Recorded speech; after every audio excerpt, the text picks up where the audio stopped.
Bonjour à tous, je vous parle depuis mon commerce et plus exactement de sa partie alimentaire. Alors pourquoi cette vidéo? Parce que toutes les semaines, je réceptionne de la marchandise alimentaire, des produits frais et des produits secs. Et hier, en réceptionnant ma livraison, j'ai eu deux désagréables surprises. Quand je réceptionne de la marchandise, j'effectue deux actions. La première, c'est de comparer les nouveaux prix d'achat aux prix d'achat existants. Et la deuxième, c'est de mettre à jour physiquement mes stocks. Première désagréable surprise. En comparant les nouveaux prix d'achat, j'ai constaté de très fortes nouvelles augmentations sur des produits qui avaient déjà augmenté. La conséquence, c'est que je ne peux plus supporter sur les prix de vente actuels ces nouvelles augmentations. Je suis obligé de répercuter dans mes prix de vente les nouvelles augmentations au risque de mettre en péril mon entreprise. Petit rappel, depuis le 1er février, ces augmentations en alimentaire sont de l'ordre de 15% en moyenne, avec des produits dans les 10%, comme les produits laitiers, et des produits plutôt dans les 30%, comme l'huile, les pâtes ou la charcuterie. Mercredi, il y avait un article dans Parisien qui comparait les niveaux d'inflation dans les différents pays européens. La France était le meilleur élève de la classe, surprenant. Nous avions une inflation aux alentours de 5,2%, ce qui est loin des taux que je viens de vous annoncer.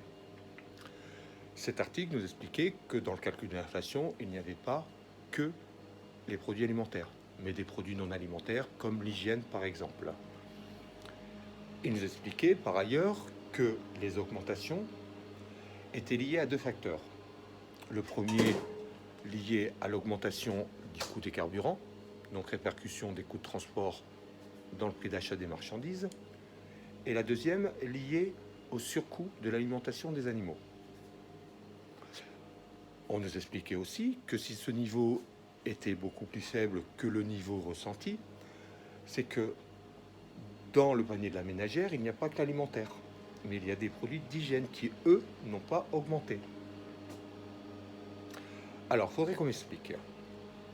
On répercute donc le coût du transport sur les produits alimentaires, mais pas sur les produits d'hygiène.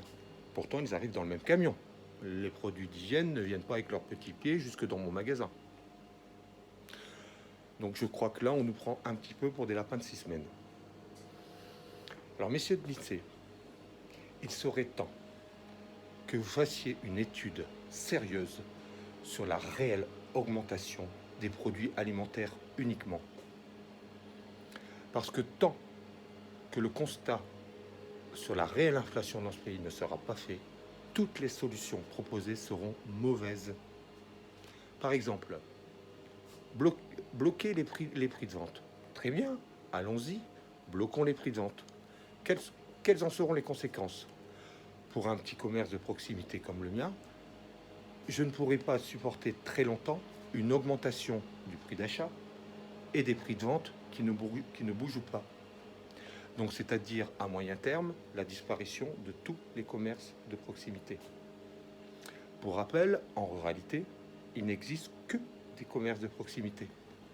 Et ces commerces de proximité assurent également un lien social entre les Français vivant en ruralité. Deuxième surprise désagréable, celle-là plus désagréable encore à mes yeux. J'ai constaté des écarts de stock. Des écarts de stock non pas liés à de la perte de marchandises, perte naturelle, mais à de la disparition de marchandises, donc du vol.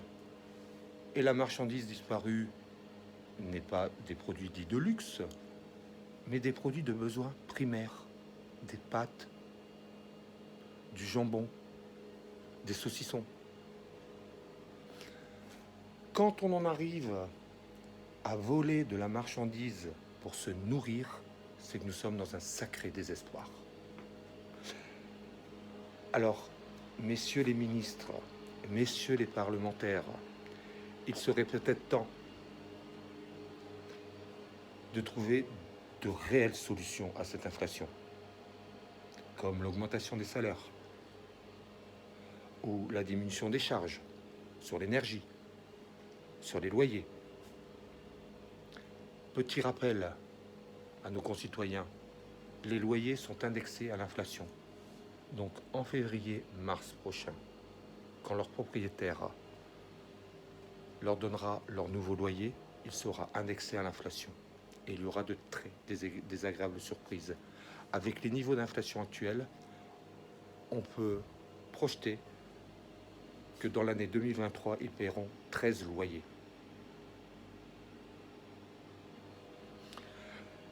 Petit rappel à l'histoire, tous les mouvements révolutionnaires, la Révolution française, la Commune, plus récemment les Gilets jaunes, ou à l'étranger le printemps arabe, ne sont pas partis parce que les gens se sont réveillés le matin en disant « je veux plus de démocratie, je veux la liberté de la presse, je veux la liberté d'expression ».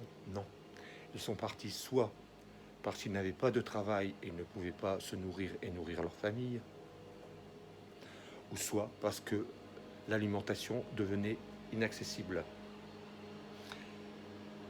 Rappelez-vous la phrase de Marie-Antoinette qui a répondu aux Français qui demandaient du pain.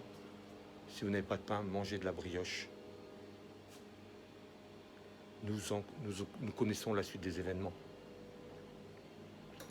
Je voudrais enfin faire un clin d'œil à Alexandre Juvin-Brunet, qui hier a fait une vidéo pour décerner le prix de la perfidie, le prix George Orwell de la perfidie à Gérald Darmanin, a rappelé exactement une phrase désormais célèbre de Dupond-Moretti, qui nous disait qu'il n'y avait pas d'insécurité en France, mais un sentiment d'insécurité. Alors, peut-être que demain, notre président de la République ou notre Premier ministre nous dira « il n'y a pas, les gens n'ont pas faim, c'est un sentiment d'avoir faim ».